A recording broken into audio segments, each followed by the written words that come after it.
Good morning, students. Welcome back to my YouTube channel. Today we are going to continue with our chapter number 2 from 11th Commerce OCM Business Services Part 1. In the previous video we have covered about the insurance, principle of insurance and types of insurance. Today we will understand the types of insurance and postal services in brief. Okay, so the major two types of insurance are life insurance and general insurance. And life insurance is also bifurcated into two parts, that is whole life insurance and endowment insurance or endowment type plans. Now first one is whole life insurance. Now what is whole life insurance? When a person who is insured dies, the insurance company undertakes to pay a pre-decided sum as a compensation to the legal heir of the deceased according to the contract or an agreement. It is known as whole life insurance. So whole life insurance is a normal insurance. When a person dies in a whole life insurance, the insurance company pay the amount, pre-decided amount as a compensation to the legal heir. Legal heir means compensation to a nominee or legal heir of a deceased according to the contract or agreement. Whosoever is mentioned in the contract or agreement. It is known as whole life insurance. Insurer has to pay periodic premium which is to be paid throughout its life. Now this is the special thing in whole life insurance. Periodic premium which is to be paid throughout the life. Means in whole life insurance the premium is to be paid throughout the life till you live or till the person who is insured die. You have to pay the premium. Then it is known as whole life insurance. Life is precious and hence there cannot be any price decided for it. An insurer decides the value of his life and his capacity to pay premium.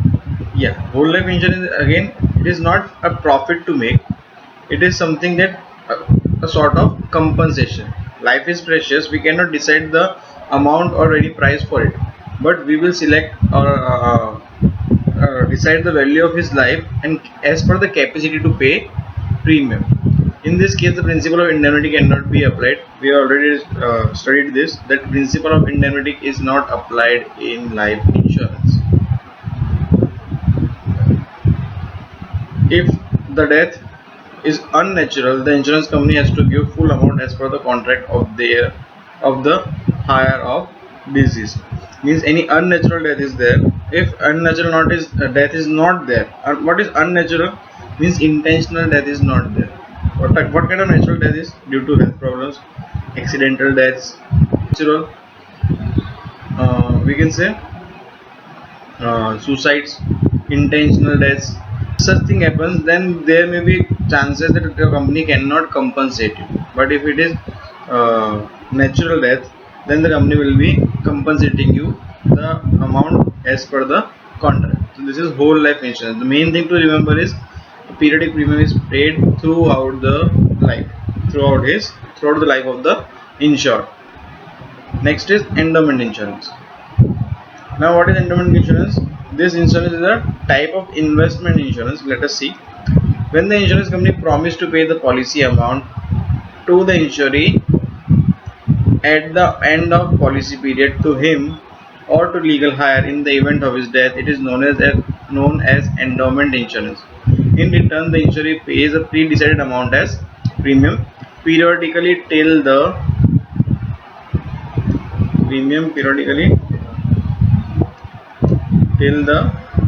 duration of policy. Means in endowment plan, the time period or time span of policy is limited: 5 years, 10 years, 20 years, 30 years. So the life is covered only for that time span of the period. For example, if 30 years policy is there, then your life is insured for 30 years. If anything happens to you after that 30 years, the insurance company won't be paying you any amount. Yes, at the end of 30 years, the insurance company will be paying you the amount decided as a maturity value. So endowment plan is more of an investment opportunity with a risk cover. Okay, if anything happens to the insured between this time span of 30 years, if the policy is of 30 years or if the policy is of 5 years, then within 5 years, then the company will pay the compensation amount. If not, then the amount decided will be paid at the end. This is known as endowment insurance. Now talking about general insurance, there are three major types of general insurance: goods and transportation insurance, fire insurance, and other general insurance. Now talking about goods and transportation insurance, then also there are three main goods insurance.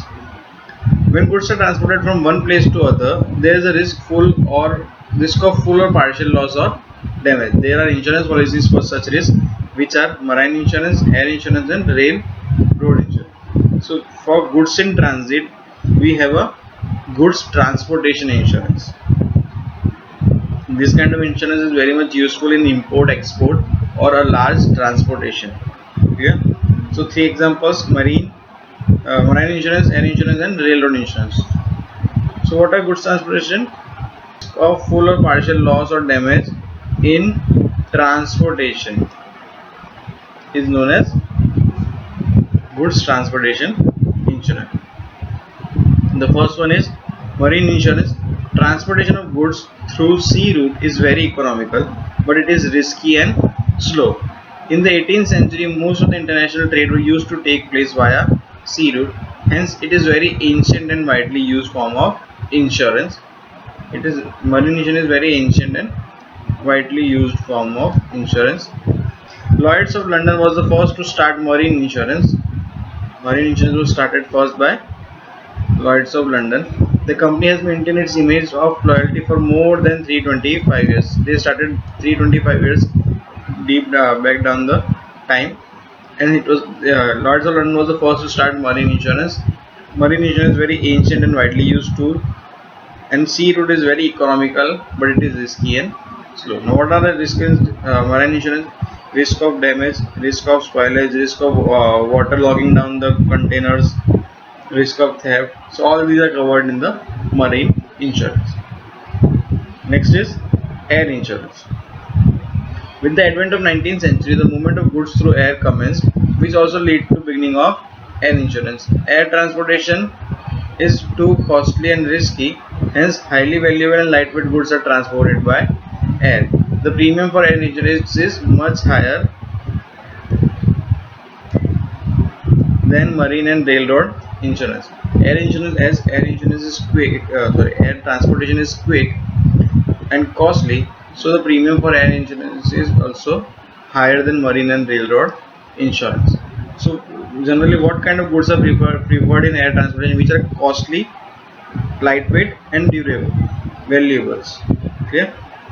So when goods are transported from one place to another through air, through flights, so through airplanes, then the insurance done is known as air insurance. And last one is railroad insurance. Land transit involves rail and road transit of goods. Transit here means transport, moving from one place to another. The most important form of risk involved in such transit are theft, dacoity, and damage to the products.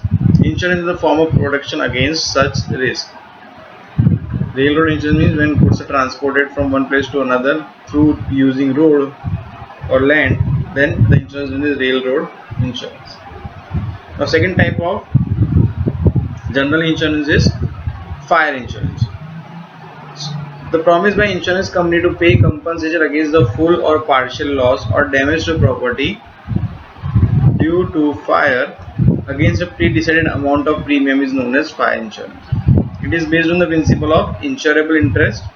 The insurer should get compensation equivalent to the loss of value of property due to fire provided he has insurable interest.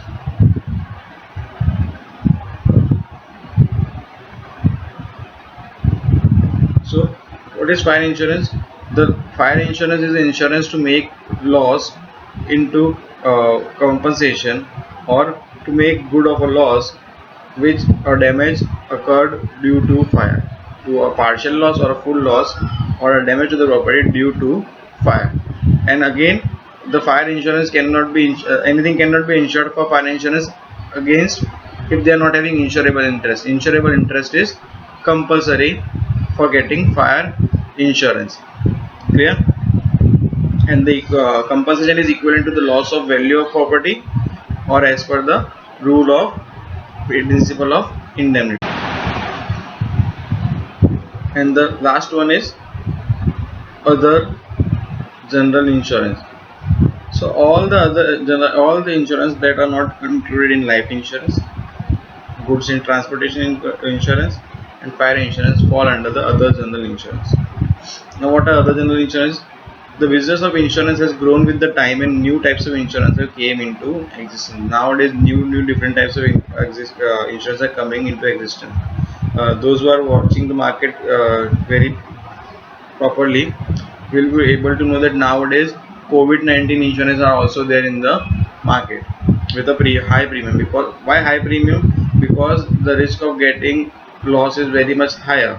So insurance marketing is getting developed as per time and time. Now, what kind of other types of insurance are there? Insurance of the voice of a singer, third party insurance to give compensation because of the use of vehicles to others, insurance for labor, insurance for insurance for labor compensation, and insurance for laborers. Insurance for labor compensation only when any accident caused in the factory site or railway working areas. Employee insurance, student insurance to protect general and social damage, medical insurance, properly known as Mediclaim in Gujarat, insurance against the loss caused due to closure of business, insurance against loss due to fraudulent activities by employees to employer, insurance against any cancellation or postponement of any entertainment program, sports events, either due to natural or man-made risks, are some types of insurance. Mediclaim or medical insurance is to compensate for huge medical expenses incurred by a person in the event of any health problem, as against a periodical premium paid by an insurer to an insurance company. Mediclaim is a type of medical insurance in which a person pays a premium for compensating huge medical expenses incurred at the time of any health problem. Yeah. Now, next is privatization of insurance. Insurance was initiated by a private sector in India. As India was a British colony, many foreign insurance companies started insurance business in India. The first insurance business was started by a private sector in India, and it was started in the British colony by many foreign insurance companies. As they were blamed for practicing illegitimate business practices, on 19 January 1956, through an ordinance, life insurance business was nationalized as the Life Insurance Corporation of India was set up. Thus, the monopoly of Life Insurance Corporation was established. There were complaints that the foreign companies are doing illegitimate business practices, means illegal, or they are doing business as per their own terms and conditions, which are not faithful or which are not useful to the insured or insuree. Then, on 19 January 1956, an ordinance was passed in the Parliament, and LIC, Life Insurance Corporation of India, was set up, and the national insurance business was nationalized. General insurance was introduced by Britishers in India. Periodical control were imposed on general insurance as well, and it has continued after independence on 1st January 1973. On 1st January 1973, the general insurance business was nationalized on the basis of General Insurance Business Nationalization Act 1972. So 1973, or in 1st of January 1973 also, the general insurance were nationalized. To analyze and appraise the working of insurance sector, a committee was appointed. It recommended the joint business by foreign insurance company with Indian counterparts. Insurance Regulatory and Development Authority (IRDA) was set up in 1999 to support it, and to increase the working of insurance sector, to appraise the working of insurance sectors, a committee was formed, and the report of committee says that it is recommended that Indian companies work with foreign companies. So in 1999, IRDA, Insurance Regulatory and Development Authority, was set up, and they introduced foreign companies back again in India to work with Indian companies. This is important full form can be asked. IRDA, Insurance Regulatory and Development Authority, India, set up in 1999. Now, what was the role of IRDA? This is a supreme autonomous and legal institution which manages the regulatory and development activities in the field of insurance. IRDA Act of 1999 has opened the door of insurance sector to the private insurance companies and foreign insurance company to the extent of 26%, which was raised to 49% in 2015. In 1999, IRDA opens the door of insurance to private sector and foreign companies up to 26%. Means out of 100%, 26% investment can be done by a private company or a foreign company. But that 26% was raised to 49% in 2015. Now the limit is 49% by after 2015. So foreign insurance company can invest directly in the Indian insurance company up to 49%. Now the main objectives of IRDA are: policyholders get more choice,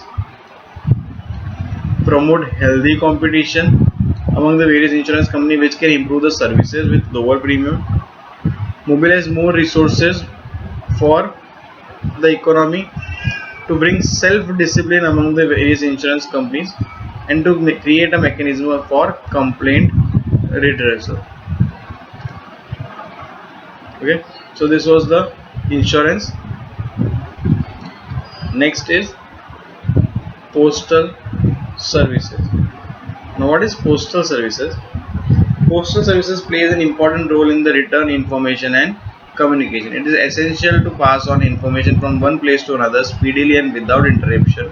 The same services can be available through private postal services, that we know as courier services, or in Gujarati Angadiya, to individuals and business units. The Indian Postal Department has been providing information and communication services for more than 150 years. The Indian Postal Department is set up more than 150. It has been providing services for more than 150 years. Postal Department is providing services other than just postal services like money insurance schemes, money order, acceptance of various forms of deposit, small saving plans, postal life insurance, rural insurance schemes. All other services are also provided by the Postal Department. It also provides other services like investment in mutual funds, service of agents on behalf of the government of India for many schemes. It also provides service of paying retirement pensions. It has got license to provide banking services, and hence it act as a bank to it. Yes, the post office or the postal department has also got the banking license, so they can also provide the banking services to the customer. And yes, they are providing some amount of services to their customers. They are acting as a bank to the customers who want to take their services. And there are more than 1,50,000 post offices in India, across India, and out of it almost 90% are set up in rural areas. So for those who don't know, Indian Postal Service System is the largest postal service system that we have in the world. Clear? So now we'll see about the services. What kind of services, major services or famous services that we come across or we take up the postal.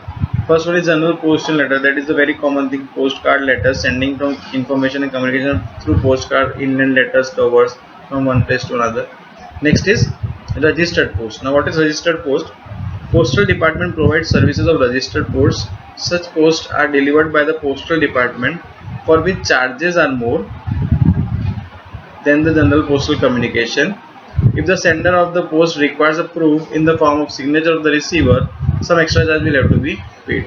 Now, why registered post is expensive? Because they do provide the proof that the receiver has received the post. So here in general letter, post letter, what the postman will come and give you a letter to you and will go. But in registered post, before giving the letter, before giving the post, he will get your signature that you or whosoever name is mentioned has received the post.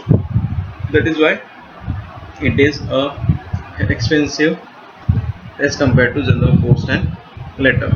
All the formal business meetings are messages are sent to registers. The next service is parcel services. All products other than those prohibited by law can be sent in the form of parcel from one place to another. If needed, insurance is taken for the parcel too. Booking of the parcel can be done from any post office. Generally, the sender of the parcel pays fee to the post office. Now, third services is parcel services. Parcel services means any kind or any object or any goods you want to send from one place to another, you can send as a using parcel services from any post office of India. And the other type of parcel, generally at the time of booking, the one who is sending the parcel books pays the fees at the post office. But what if he doesn't want to pay the fees? If we want to get the fees from the receiver, then we need to send the parcel through value payable post. Now, what is value payable post?